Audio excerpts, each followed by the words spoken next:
स्वागत करता हूं दोस्तों एक बार फिर से आप सभी का अपने YouTube चैनल में। आज हम इस वीडियो में बात करने वाले हैं बकरों की। खैर नहीं, क्योंकि बकरीद आने वाली है तो आज हम बात करेंगे बकरीद और यानी कि ईद उल अजहा में। बकरीद के दिन क्यों जानवरों की कुर्बानी दी जाती है इस्लाम में, और क्या हुक्म है जिसकी वजह से आज तक मुसलमान जो हैं यानी कि इस्लाम के मानने वाले आज भी कुर्बानी दिया करते हैं इस दिन। क्या इस दिन का वाक़या है और क्या इस दिन की सच्चाई है, समझेंगे हम इस वीडियो में दोस्तों। कुछ लोगों का कहना है कि एक ख्वाब यानी एक सपना और एक ड्रीम जो है इब्राहिम अलैहिस्सलाम ने देखा और वो चल दिए अपने इस्माइल को कत्ल करने यानी कुर्बान करने के लिए। ऐसा कैसे हो सकता है, काफ़ी इसके ऊपर बातें हैं। तो दोस्तों हम समझेंगे इस वीडियो में। दोस्तों इब्राहिम अलैहिस्सलाम ने जो है इस पहली बार कोई ख्वाब नहीं देखा था जो कि वो चल दिए अपने इस्माइल को लेकर के। इससे पहले जब इस्माइल अलैहिस्सलाम छोटे थे तो भी उनको हुक्म था, अल्लाह ताला ने उनकी आजमाइश लेने के लिए। क्योंकि मैं आपको बता दूं इब्राहिम अलैहिस्सलाम जो थे वो प्रॉफिट थे। और मैं आपको इसके साथ साथ ये भी बता दूं कि कुछ लोग कहते हैं कि इस्लाम का जो उदय हुआ वो सन 600 के आसपास हुआ जब आप सल्लल्लाहु अलैहि वसल्लम का जन्म हुआ। बल्कि ये आधी हकीकत है, क्योंकि आप सल्लल्लाहु अलैहि वसल्लम जो है यानी मोहम्मद सल्लल्लाहु अलैहि वसल्लम जो है वो आखिरी नबी हैं इस्लाम के मानने वालों में से। यानी कि उनके बाद कोई नबी नहीं आएगा, ये पैगाम वो देने आखिरी वक्त आए थे। उनसे पहले जो है 1,24,000 नबी जो है यानी प्रॉफिट जो है वो आ चुके थे दुनिया के अंदर, और वो आखिरी नबी थे। तो जब जो सबसे पहले दुनिया के जो सबसे पहले व्यक्ति थे इस्लाम के हिसाब से आदम अलैहिस्सलाम, वो सबसे पहले नबी थे। तो मैं आपको बता दूं कि जब जिस दिन से इस दुनिया को बनाया गया है उस दिन से मुसलमान हैं, इस्लाम के मानने वाले लोग हैं। क्योंकि आदम अलैहिस्सलाम और माँ हव्वा जो है वो इस दुनिया के दो पहले व्यक्ति जो इस्लाम के हिसाब से माना जाता है इस दुनिया के अंदर आए। तो दोस्तों अब स्टार्ट करते हैं। और 24,000 में से एक अंबियाओं में सबसे बड़े नबियों में आते हैं, उनका नाम है इब्राहिम अलैहिस्सलाम, जिनके ऊपर हम आज बात कर रहे हैं। और इन्हीं की नस्ल से आप सल्लल्लाहु अलैहि वसल्लम यानी कि जो आखिरी नबी थे वो इन्हीं की नस्ल से थे। अब दोस्तों बात करेंगे कि इस्माइल अलैहिस्सलाम जो हैं उनका जन्म हुआ, और जन्म होने के बाद ही अल्लाह ताला ने आजमाइश के लिए इब्राहिम अलैहिस्सलाम को हुक्म दिया कि आप जो है ये जब गोद में थे इस्माइल अलैहिस्सलाम जब का वाक़या है, अपनी बीवी और अपने बच्चे को एक वीरान जगह पे छोड़ दें। तो इब्राहिम अलैहिस्सलाम ने बिना कुछ सोचे समझे वो चल दिए और अपने बच्चे यानी कि इस्माइल अलैहिस्सलाम को जो जब वो छोटे थे वहाँ पे उन्होंने ऐसी जगह पे छोड़ा जहाँ पे कोई भी इंसान ना रहता हो, सिर्फ पहाड़ों का एरिया था। वो सफ़ा मरवा कहते हैं उस पहाड़ को। आज भी जो हज करने वाले लोग जाते हैं उन्होंने देखा होगा, उन्हें ये वाक़या पता होगा। तो वो दोस्तों सफ़ा मरवा ऐसी एक जगह है जहाँ पे आज के वक्त में तो खैर इतनी वीरानियत नहीं है, लेकिन उस वक्त में इतना वीरान था वो जगह कि काले पहाड़ थे।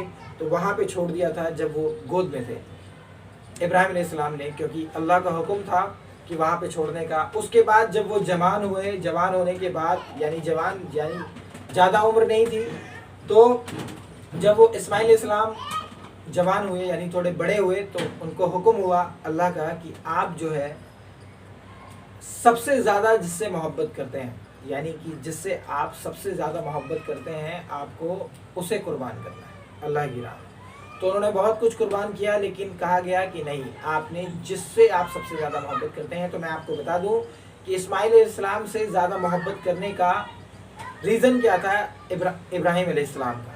क्योंकि इब्राहिम अलैहिस्सलाम जिस वक्त में 84 यानी 84 साल के थे तब इस्माइल अलैहिस्सलाम को का जन्म हुआ था। और उस बुढ़ापे में एक बच्चे का जन्म एक बाप के लिए काफ़ी अच्छा तोहफा होता है दोस्तों। तो ये इसलिए उनको इतनी मोहब्बत थी इस्माइल अलैहिस्सलाम से। तो अल्लाह ताला ने कहा कि जिससे तुम सबसे ज़्यादा मोहब्बत करते हो तुम्हें अल्लाह की राह में उसको कुर्बान करना है। तो बस ये हुक्म हुआ। तो हुक्म होने के बाद इब्राहिम अलैहिस्सलाम जो है अपने बेटे को बताए। तो बेटे ने ये नहीं कहा कि आप जो है मुझे कत्ल ना करें, बेटे ने ये कहा कि आप माँ से ना बताएं। अगर आपने माँ से बता दिया यानी कि अगर आपने माँ हाजरा से बता दिया तो वो जो है एग्री नहीं होंगी इसके लिए। आपका अल्लाह का हुक्म है तो मैं इसके लिए तैयार हूँ, क्योंकि अल्लाह से बड़ा किसी का हुक्म नहीं।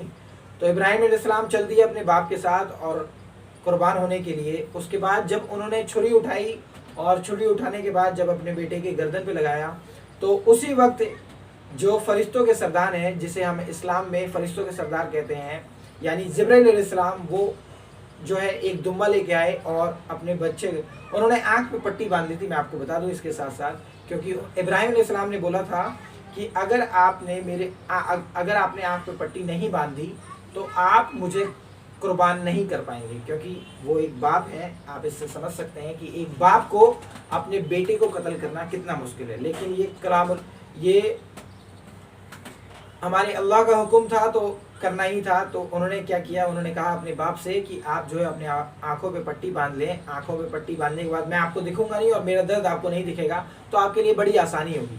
तो जब उन्होंने आंखों पे पट्टी बांधी तो इस्माइल अलैहिस्सलाम को लिटा दिया, और जब उन्होंने छुरी गर्दन पे रखी, उससे तुरंत अल्लाह ताला का हुक्म होता है और जो फरिश्तों के सरदार हैं जिब्राइल आमिना ने तुरंत इस्माइल अलैहिस्सलाम को हटाया और एक दुम्बे को रख दिया, जो कि इस दुम्बे का वाक़या, यानी कि एक जानवर, भेड़ टाइप का एक जानवर जो है, उसे रख दिया और उसकी कुर्बानी दी गई।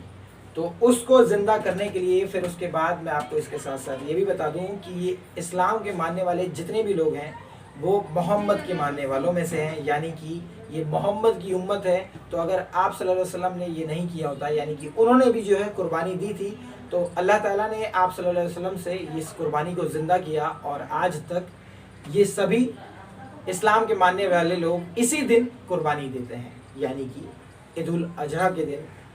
अब मैं आपको इसके साथ साथ कुरान शरीफ की एक सूरह के बारे में बताता हूँ। सूरह है सूरह हज में सूरह नंबर 22, उसमें अल्लाह ताला फरमाते हैं, ना ही गोश्त अल्लाह के पास जाता है और ना ही जानवर का खून। अल्लाह के पास अगर कुछ जाता है तो वो है आपका तकवा, यानी कि आपकी परहेजगारी और आपका अकीदा। तो ये था दोस्तों कुर्बानी का वाक़या और बकरीद का वाक़या, ईद उल अजहा का वाक़या। अब कुछ लोग कहते हैं दोस्तों कि इस्लाम में ये चीज़ गलत है। अब मैं इसके साथ साथ बताना चाहूँगा आपको कि कुछ ऐसे मज़ाहिब भी हैं जहाँ पे इंसानों की भी कुर्बानी दी जाती है, और इस्लाम में इंसानों की कुर्बानी देना हराम है।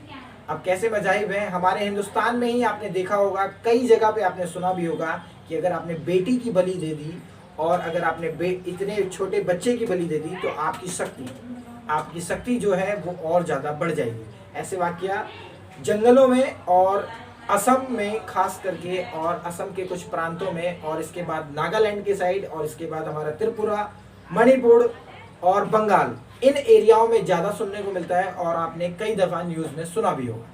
तो ये ऐसे भी मज़ाहिब हैं जहाँ पे अंधविश्वास की वजह से, नासमझी की वजह से इंसानों की कुर्बानी दी जाती है। इंसानों की कुर्बानी यानी बच्चे और बेटियों की।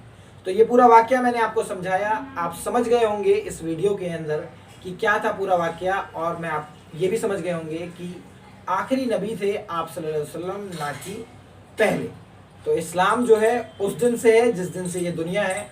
तो जो लोग ये समझते हैं कि इस्लाम का जो उदय हुआ वो सन 600 से स्टार्ट हुआ, क्योंकि सन 612 के अंदर आप सल्लल्लाहु अलैहि वसल्लम का जन्म हुआ था, तो ये गलत होगा, क्योंकि इस्लाम उस दिन से है जिस दिन से इस ज़मीन पे इंसान है। साथ ही साथ दोस्तों जब कुर्बानी हो जाती है, जब जानवर की कुर्बानी दी जाती है और देने के बाद उसका कितना फ़ायदा होता है, अब ये भी समझिए, क्योंकि इस्लाम में कोई चढ़ावा नहीं चढ़ता कहीं पे। तो अब कुर्बानी होने के बाद एक जानवर में अगर आपने एक बकरा किया है तो हुक्म यह है कि आप जो है उसके 3 हिस्से करेंगे और 3 हिस्सों में उसे बांटेंगे। अब किस तरीके से, एक हिस्सा होगा सबसे पहला आपका, यानी कि आपके लिए, और उसे आप खाएंगे, आपके घर वाले खाएंगे, जिसके घर में कुर्बानी हुई है उसके लिए। और दूसरा हिस्सा होगा आपके रिश्तेदारों का, यानी कि आपके दोस्त, आपके जानने वाले, आपके पहचानने वाले, आपके पड़ोसी। उसके बाद दोस्तों तीसरा हिस्सा होता है गरीबों का। वो गरीब जिनके यहाँ कुर्बानी नहीं होती और जो कुर्बानी नहीं देते, या फिर उनकी माल हालत काफ़ी ख़राब है, माली हालत काफ़ी ख़राब है, यानी मांगने वाले भी हो सकते हैं उसमें, ठीक है। तो दोस्तों ये कुर्बानी होने के बाद डिस्ट्रीब्यूट होता है इन जगहों पे गोश्त, जो कुर्बानी का गोश्त होता है। तो दोस्तों ये था कुर्बानी का पूरा वाक्या कि इसके बाद मैं आपको बता दूं कि जो उसका खून होता है हम उसका भी खास ख्याल रखते हैं और उसको भी हम दफन करते हैं। और मैं इसके बाद उन लोगों से रिक्वेस्ट करूंगा जो लोग कुर्बानी के वक्त वीडियो बनाया करते हैं, तो आपसे हाथ जोड़ के मेरी रिक्वेस्ट है कि कुर्बानी के वक्त जब आप जानवर को कुर्बान करें तो उसका दिखावा ना करें और वीडियो ना बनाएं। ख़ास तौर से मेरी रिक्वेस्ट है उन सभी लोगों से जो शो ऑफ करते हैं कुर्बानी के दिन कत्ल करते हुए, कुर्बानी करते हुए, तो उन सब से मेरी रिक्वेस्ट है कि आप जो है ऐसी वीडियो ना बनाएं और ऐसी वीडियो अगर बनाते हैं तो अपने तक ही रखें, शेयर ना करें, ज़्यादा लोगों तक ना पहुंचाएं। अब दोस्तों मैं आप सभी से अलविदा लेना चाहूँगा और ज़्यादा से ज़्यादा आप सभी से रिक्वेस्ट करूँगा कि इस वीडियो को ज़्यादा से ज़्यादा तक लोगों तक पहुँचाएँ ताकि लोग समझ सकें कि कैसे होती है कुर्बानी और क्या है कुर्बानी का वाक्य।